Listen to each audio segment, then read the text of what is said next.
Hey everyone, I am Rick Becker, host of the Irish Baseball Podcast.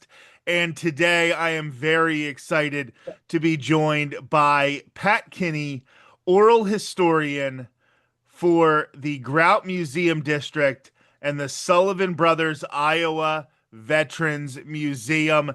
Thank you so much for being here, Pat. You bet, Rick. So, you are going to be talking today with us about one of the great stories in the 250-year anniversary of the United States that has to do with Irish Americans. And it is the Sullivan brothers who, I don't know if there's any family who has sacrificed more for the country than the Sullivan family, because during World War II, this family really gave the ultimate sacrifice. So why don't you talk about that? Sure. Yeah, five brothers from our town, from Waterloo, Iowa, George, Francis, Joseph, Madison, and Albert Sullivan, all enlisted in the Navy after Pearl Harbor on the condition they'd be allowed to serve together. The oldest brothers, George and Francis, had already been in the Navy, but after Pearl Harbor was bombed, and they had a friend who was on the USS Arizona who was killed, they all wanted to serve together. They had some initial resistance, but the Navy saw kind of the PR benefits of having brothers on the same ship, and they all signed up together. Their ship was the USS Juneau. It was a light cruiser built for speed. The hull was not as thin, what is not as thick as some other ships would have been, consequently. And ship was commissioned on Valentine's Day, 1942. Was almost immediately dispatched to the Pacific. They were in a couple battles at Sable Island and the Battle of Santa Cruz, but the big one they were dispatched to was the Naval Battle of Guadalcanal in November 1942. It was a group of American ships, and they were pretty outgunned because we lost all of our big battleships at Pearl Harbor. The carriers were intact, but the Japanese had sent a what they called a Tokyo Express headed towards Guadalcanal to take out the Marine garrison at Guadalcanal. So they sent these ships out to meet them, and they knew we were going in tough area. They sailed in between the Japanese ships in the middle of the night, and the commanding officer ordered odd numbered ships fire to starboard, even numbered ships fire to port, and it was a big mess. It was, they call it a barroom fight with the lights out. They were so close they could see other sailors on deck from the muzzle flashes. In all of that, the Juneau, the Sullivan ship, was damaged by a torpedo. Um, the battle, they took a lot of all the American ships were heavily damaged, but it was considered a success for the Americans because they had turned back the task force. They damaged enough ships, and some air power took out a couple of more ships the next day. So they were steaming back to their home port. I think it was in New Caledonia, and Japanese submarine I-26 was following them, fired a spray of torpedoes. Um, it was intended for the USS San Francisco, was another ship that was heavily damaged. One of the torpedoes went under the San Francisco, porpoise up, went straight for the Juneau, hit it in the main magazine, and blew it to smithereens. And the sailors that saw that, including there was a four-person medical crew from the Juneau that went to the San Francisco to tend to wounded.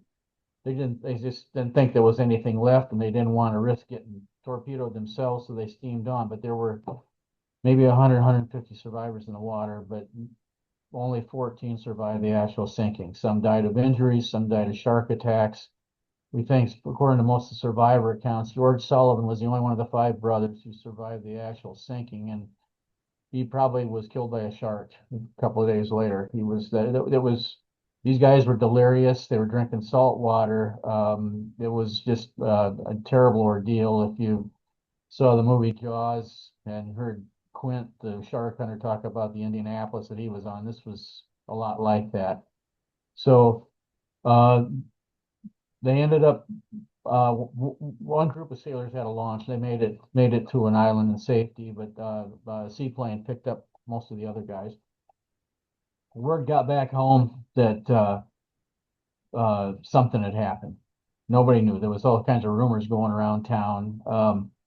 Mrs. Sullivan, Alita Sullivan, the boy's mother, wrote the Navy and said, "What, I wanted to know what was going on," and they finally got word that all five boys were, they said, missing in action. Subsequently, Mrs. Sullivan got a letter from Lester Zook, who was one of the survivors. He was recuperating at a hospital at Great Lakes Naval Station in Chicago, and said all hope of your boys coming back is gone, because he was on the fantail. He knew George and Frank, the older brothers, but he knew there was, no hope. So the brothers, they became kind of a rallying point for the war effort. The folks, Thomas and Alita, and the sister Genevieve, who joined the Navy Waves, they went on just countless numbers of war bond drives and appearances, raised all kinds of money for the war effort.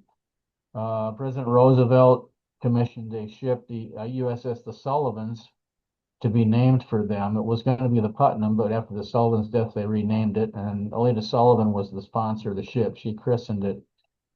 The Sullivans, ironically, became known as the Good Samaritan because it participated in a large number of rescues of sailors and downed airmen, especially in Typhoon Cobra, where a lot of American ships were sunk in a storm. It went on to earn numerous battle stars for its service. It served in Korea. It's now decommissioned and docked at the Buffalo Naval and Military Park in Buffalo, New York. And there is a second USS The Sullivans, was commissioned in New York in 1997.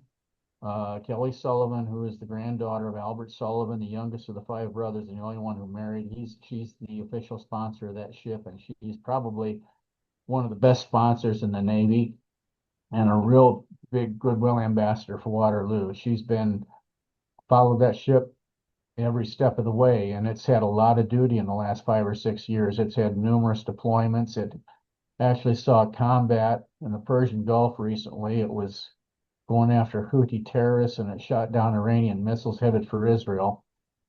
It's in for repairs right now, but the heritage kind of carries on to this day. Kelly teaches third grade at elementary school here in Cedar Falls.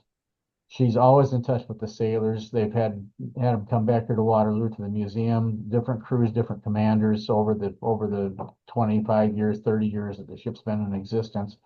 And just kind of carries on. Her father, Jim, who is Albert's and Keena's son, he's in his early 80s now. He was in the Navy himself in the late 50s. He's retired from the city of Waterloo now.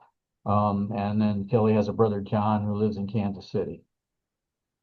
So when you talk about the five brothers wanting to serve together in World War II and that the Navy saw the advertising potential, the recruiting potential in having all five brothers serve together, even though they used them as a recruiting tool, they certainly didn't send them to safe duty. Like they sent them to the heat of the battle. Yeah, yeah, it was that very much so. And before the final battle, that battle at Guadalcanal, there were several sets of siblings on the Juno, and they said, if any of you guys want to split up, now's the time to be thinking about it. There were four brothers named Rogers from Connecticut on the Juno. They split up. Two of them stayed on the Juno. Two of them went to other ships. Sullivans decided, said, we stick together. That was kind of their motto. And it was, to their doom, but they stuck together. Yeah, so the town of Waterloo has definitely embraced this story. And when you're from a smaller part of the Midwest where maybe you don't get the attention of some of the bigger cities in the country, does having a story like the Sullivans really connect you to not only, the World War II war effort, but as we start to talk about the 250th anniversary of the United States. It connects you to that history in a way that, maybe some other stories wouldn't have connected you.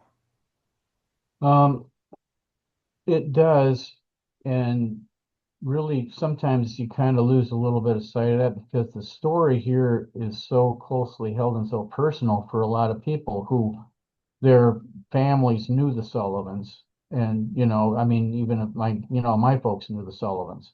And, younger generations, their grandparents knew the Sullivans. There's all kinds of stories about who did what and everything. Joe, the middle boy, Red, he was in a motorcycle club. And there's a lot like that. And in the middle of all of that local, you know, chatter, the national and international perspective almost sometimes kind of gets lost until you hear it from somebody else. Like when, on St. Patrick's Day 2018, the research vessel Petrel, vessel, it was organized by Paul Allen, who owns the Seattle Seahawks and was a co-founder of Microsoft. They went out and they were finding wrecks of World War II ships. Well, they discovered the Juno on St. Patrick's Day of 2018. And it was a big deal. They told Kelly was actually on the USS Sullivan. She was down in Florida when they told her about it. Yeah, because yeah, first of all, I thought that there wasn't anything left of the ship, but they found it, and it was way down there. But so I ended up writing a story about it when I worked at the newspaper in town here. And not too long after that, I got an email from an English professor in Sydney, Australia. He and his wife had lived on Guadalcanal in the 60s, and they still saw the vestiges of war and everything that went on. And he said in his email, and I told Kelly this, please tell Kelly on behalf of all Aussies, thank you, because the Sullivans are considered heroes in Australia because they're considered to have died in defense of Australia. Because if Guadalcanal would have fallen, it would have been right down the line to Australia after that. And we don't understand it.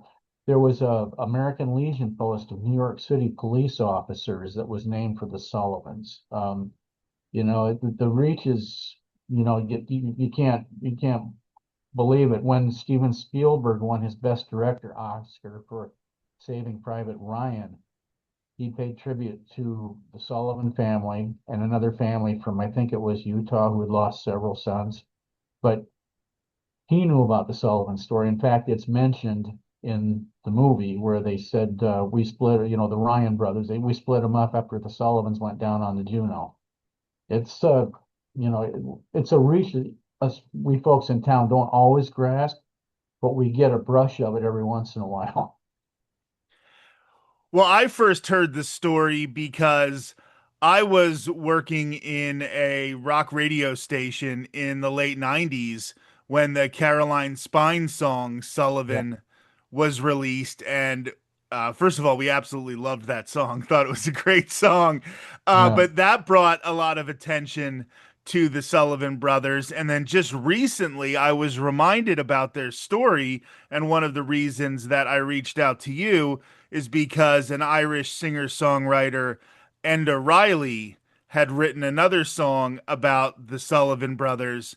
And he had gone to Waterloo and done research, and it reminded me of the story. And I was like, oh, I should go and reach out to them. So that moves to, my next topic of conversation, and that is that the Sullivan brothers were very proud Irish Americans. And we're going to talk about one of their ancestors in a few minutes and her proud Irish heritage. And she's done something that literally nobody else has done before her. But I want to talk about the Sullivan brothers themselves first and their pride in their Irish heritage and some of the things that they did to promote that heritage. Well, they were all devout Irish Catholics. They grew up in St. Mary's Catholic Church and went to the grade school here. Um, they did go to public high school, went to East High School, but they traced they were originally from Harper's Ferry up north east of here along the Mississippi River. In fact, their uncle, their dad Tom's brother, Patrick Henry Sullivan, also enlisted in the Navy, and he just missed serving on the Juno with them. Alita Sullivan had actually tried to get him on the Juno with her sons, but it had already left port after commissioning, so he just missed it. So there could have been six Sullivans that died, except Patrick Henry Sullivan ended up going on the USS the Sullivans, the destroyer that was named for him. And he went through all of that action that they had in World War II. The heritage is not lost on the Navy because both the World War II ship and the current ship both have a shamrock on the side. The DD 537, the World War II ship, has a big shamrock on one of the smokestacks, and the current one has one on one of the towers. And the we went to New York for the commission. Public relations officer told us they painted that shamrock on the side. If nobody says anything during inspection, it's good. It passes inspection. So silence implied consent.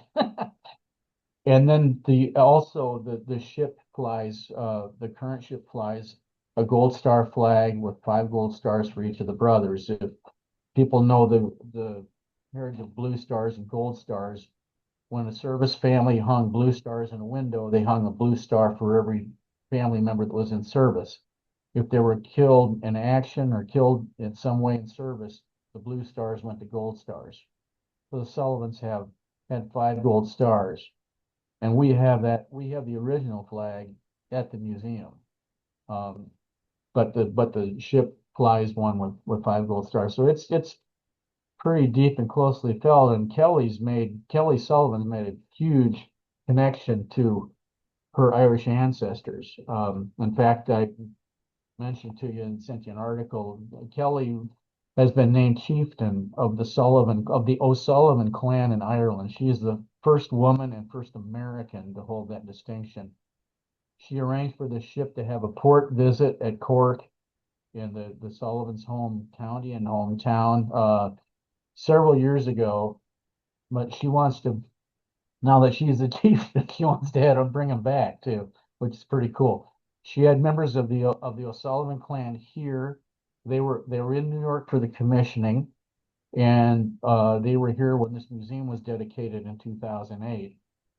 In fact, Kelly invited me down to uh, Jameson's Pub, an Irish pub we have in town, to meet some of these guys. And I told them my ancestors are from Nana in County Tipperary, and one of the fellows perks up and says, "Oh, so you're at Tip, eh?" And it turns out that Cork and Tipperary have this big hurley rivalry. So it's like walking into a Bears bar and tell everybody I'm a Packer fan. So it's there. It's pervasive, really. That is such a great story. And talking about Kelly and this honor that she has received as an American to be named the chieftain of the O'Sullivan clan.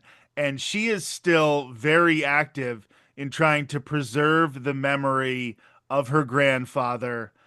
And why do you think it is so important to her, as it was the family at the time? Like, they went out, like you said, to try to sell war bonds, and a lot of people could lose 5 close relatives and, turn sour. But they understood the sacrifice that was made by these 5 brothers, and they took the pride for what they did and the sacrifice they made, but they continued to, push for the war effort and then push to have their sacrifice remembered. Yeah. You can ask Kelly this, but I think she did it because of her dad. Um, and how much all that meant to him too, because the war bond rally and all the stuff, all the publicity that family took a tremendous toll on the brother's parents and the sister Genevieve. And there was, for quite a while, a quiet period in town. And there were some folks who kind of resented the attention they got because it was like, well, we had guys and we had family members in service too, and so on and so forth. And Jim Kelly's dad felt that way too. He said he when he went into the Navy, he intentionally did not want to be on the Sullivans because he didn't want to draw attention to himself, nor did he want anybody to think he felt like folks owed something to him because he was a Sullivan. Kelly took that forward.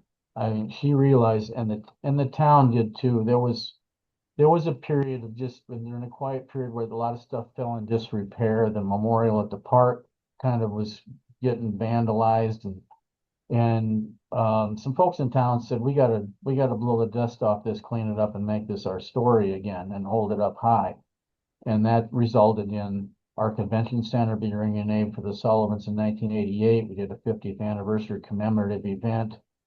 And now the site of the convention center is still Sullivan Brothers Plaza. I mean, it really, really made it front and center. And it was a lot of and it was people, other veterans, especially people with a naval background. Ed Gallagher was a prominent attorney in town here, and he served on one of the midget carriers during the war. It was, and also we had a rear admiral from Waterloo, James Ramage. He commanded the USS Enterprise dive bomber squadron during World War II. This guy had been in everything. He, I, I, I got a call from a car dealer in town here who had dove on a wreck at Truck Lagoon, and he said he did a research on one of the vessels and said he said I think I dove on a ship that supplied the torpedoes to the submarine that sunk the Juno. So I called up Admiral Ramage in San Diego and I said, "You were a truck, right?" Yeah. I said, "I got this guy who says he he thinks he dove on a sub tender that assisted in the sinking the Juno." Ramage pulled out all of his books. He had all the accounts of the attack waves, and he says, "Oh, 730." Says, "Oh, because I guess that must have been me." So he sunk the thing. But he was the honorary chairperson for the drive to rename the convention center. He came back 2 or 3 times. Big ambassador for Waterloo. He was just incredible. And so there was a pretty significant supporting cast to bring it back to kind of prominence locally and by translation nationally. Yeah, that's great. I think that it's very important that we continue to recognize these things as, we grow as a country. We're now at 250 years or almost at 250 years, and all of the stories that need to be told, and not just about politicians and, you know, business leaders and regular people like the Sullivan brothers are such a huge part of US history, and those are the stories that get lost over time. So the fact that you are preserving this story and keeping it alive is very, very important. I want to ask, because you do have so many details about what happened to the Juno and what happened at that time. How was so much information able to be discovered? Who was recording this? Because people weren't able to get to the survivors of the initial attack, but they do seem to know an awful lot about what went on with the battle and why the ship was lost. So, who did all that research, and how do we know so much about what happened to the Juno? I think some of it was started by the Navy because I've seen accounts where, different sailors and officers were debriefed on what happened. Um, there was an officer on the San Francisco, I think, or maybe that was the head medical officer of the Juno crew that went over, but he described the explosion and the wreck of the Juno. We had an architect in town here, Vic Gibson, who was a crew member on the San Francisco, and he saw the Juno explode. I mean, we've had eyewitness accounts here. It's just, incredible. Um, Survivors have given their accounts over the years. Al Hine was a Juno survivor, and he had an interview that was published in American Heritage Magazine in the mid '50s, where he talked about the ordeal they went through, the delirium that the folks had on the raft, and he pretty much kind of confirmed how George Sullivan had met his demise. And when these survivors came back to town for events, the survivors came here for the renaming of the convention center and the 50th anniversary event and the commissioning of the USS Sullivans. And I got a chance to interview these guys, and it's incredible. I mean, these guys went through hell. I can't say enough about them. No, that's incredible. And that's one of the reasons that I wanted to have you on the show. So we talk about the Sullivan brothers as a unit, but obviously, these five individuals, even before they left to serve in World War II, had a huge impact on the community. You mentioned one of them was in a biking club. Can you talk about the impact that the five individual brothers had even before their service?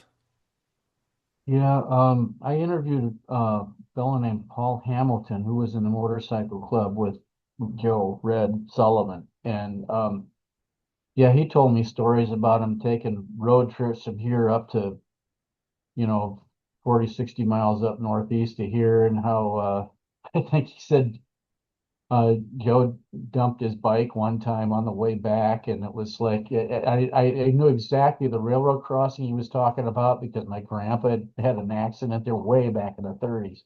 It was, just kind of like just lit up. But Paul had an interesting story because Paul was at the Sullivan house at Sunday dinner when they were listening to the attack on Pearl Harbor, and they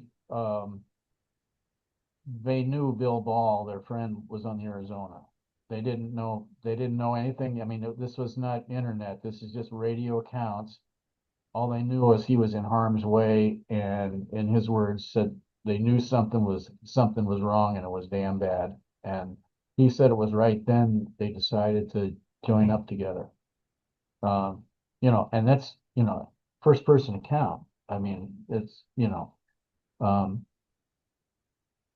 point you mentioned earlier, and some of the folks did say, well, these guys weren't anybody special. We saw them, they ran around on Saturday nights, they, partied, they did all this other stuff. But one of their cousins, who was related to be Albert's wife, who became a county supervisor and later mayor here, he said, I think we have to recognize that our heroes a lot of our heroes are average people, which is something was interesting. I heard General Eisenhower repeat that to Walter Cronkite on a CBS special on the 20th anniversary of D-Day.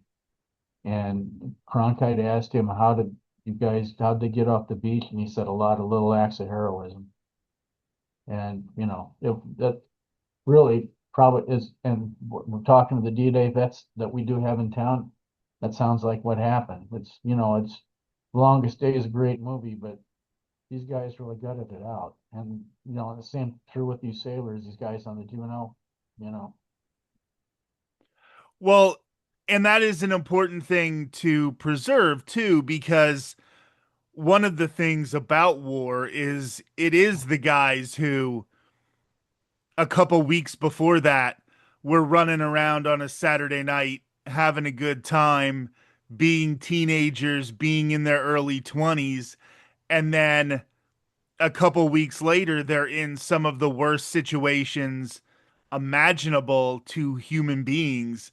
And that's what war is, and I think that's something that gets overlooked when you put the halo on people after they have served, is how difficult it can be because they are average people who were plucked out of average lives to go and serve.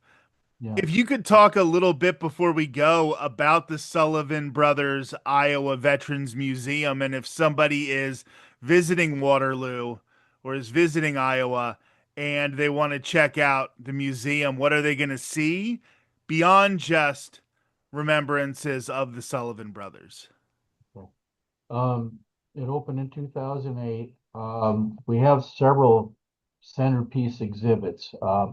We have a exact replica P-51 fighter plane from a pilot in Mason City who not only oversaw the construction of the replica, but he donated us film from the gun carriage of his plane. So we got footage of him hitting ground targets and blowing up trains and stuff like that.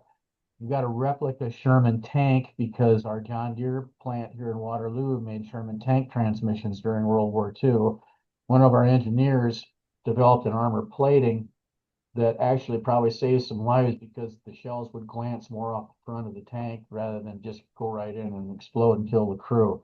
Um, we have we have photos and biographies of every single Iowan who died in Vietnam. And a Wow. Vietnam veteran compiled those for us. He donated them to the wall. He donated them to us. We're in the middle of a similar effort with the Korean War veterans. It's a little further back. It's a little more difficult, but we're still trying. Um, we have a display on our National Guard battalion. You talk about average people, citizens, soldiers getting plucked out of their lives. Our National Guard battalion, who served 600 consecutive days in combat in World War II and was named the Iron Man Battalion, 1st Battalion, 133rd Infantry, Iowa National Guard, has had, I'm counting, 5 deployments since 9/11. They've lost soldiers in combat. They were in Iraq. They had a 22-month deployment in Iraq, 17 months in country that were extended for the surge. Our battalion it was in Afghanistan. Anyway, there's a big display on that. We have every era of conflict from the Civil War to the present that Iowans were involved in. We have 2,300 oral histories of actual veterans, which is started 25 years ago. A lot of them are World War II guys that are gone now, but we give everybody a DVD recording of their oral history. They've been family keepsakes. People use them at funeral visitations. I just got a request today from a son of a NOM vet that wants to get a recording so they can use it at his funeral on Friday. Um, we've had regular rotating specific exhibits on Pacific theater, European theater, Gulf War, Vietnam, Korea. Um, we have some really interesting Civil War artifacts. We've got a regimental flag here from in town, the group in Cedar Falls had. We have the diary of one of the founders of the Raft Packing Company, which is a very prominent meat packer in town, nationally prominent, and he lost his brother at Missionary Ridge. Um, and we have exhibit on Spanish American War, World War One. Just no into that. We have a veterans coffee every Wednesday from 10 to noon. We have counselors, VA clinic people come in. We have special programs. They do quilts of valor presentations. Um, and our anybody any Iowan who's ever been in service, we want their oral history. A lot of these folks think just because they didn't kill anybody, they didn't do anything, but there's a lot of people that did jobs that nobody knew about. One guy was in a submarine and he said, well, I didn't think I did much. We were sitting off the coast of the Soviet Union listening to radio traffic. Well, dude, you know how many people did that? So No, and those are the kinds of stories that need to be told because, like you said, people might not think they're important at the time, but I mean, the Soviet Union hasn't been the Soviet Union in 35 years, so that's a new experience that people now aren't getting to do that. That's something from a different era that tells a story about our country's history that would be lost if you didn't record those oral histories. So that's really, really important. And I respect what you're doing there at the Sullivan Brothers Iowa Veterans Museum. Pat Kinney, thank you so much. I really appreciate all the information that you had on the Sullivan Brothers and everything that you're doing to preserve American culture and through the Sullivan Brothers, Irish American culture. Good. And our oral history program would not have been possible without my colleague Bob Niemeyer, who is state renowned historian, was recognized by the State Historical Society of Iowa, and just a cool guy. Thanks for being here, Pat. You bet, Rick. My pleasure.